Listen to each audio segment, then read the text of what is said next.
100% అమ్మా. నేను చెప్పింది ఏంటి, ఆ రోజు మీరు దయచేసి మీ జర్నలిస్టులు కూడా గమనించాలి. సంగారెడ్డిలో నేను ప్రెస్ మీట్ పెట్టినా. I will send you the video byte also. నేను కేటగారికల్ గా చెప్పాను, స్పష్టంగా చెప్పాను.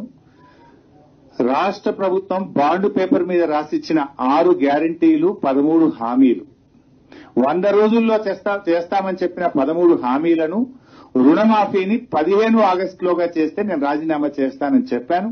ఈ రోజు కూడా దానికి కట్టుబడి ఉంటాను.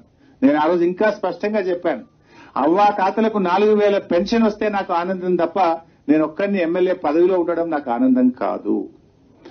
అక్కా చెల్లెళ్లకు మరి 2,500 రూపాయలు వస్తే నాకు ఆనందం, వాళ్ళ పెదవుల మీద ఉండే చిరునవ్వులో నాకు సంతోషం ఉంటుంది తప్ప నాకు ఎమ్మెల్యే పదవి అంత ముఖ్యం కాదు. ఇవాళ ప్రతి పేదవాడికి ఇల్లు ఇస్తామన్నారు 5 లక్షల రూపాయలతోని. పేదలందరికీ ఇల్లు వస్తే నేను ఆనందపడతా తప్ప నేనేదో కొత్తగా ఎమ్మెల్యే పదవి చేస్తలేను. నాకే మంత్రి పదవి, ఎమ్మెల్యే పదవి నేను కొత్తగా జీవితంలో అనుభవిస్తలేను.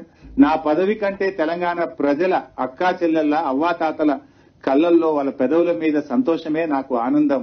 వాళ్ళందరికీ నువ్వు ఇస్తే, కనీసం నా ఛాలెంజ్ తీసుకొని అయినా ఇస్తే నేను రాజీనామా చేస్తే మళ్ళీ నిలబడాలని కూడా చెప్పిన. ఇప్పుడు కూడా చెప్తున్నా మీ ద్వారా, రుణమాఫీ 15 ఆగస్టులోగా పూర్తి చేయడంతో పాటు 100 రోజుల్లో అమలు చేస్తామన్న బాండ్ పేపర్ మీద రాసిచ్చిన 13 హామీలు అమలు చేయండి. I'm ready for my resignation.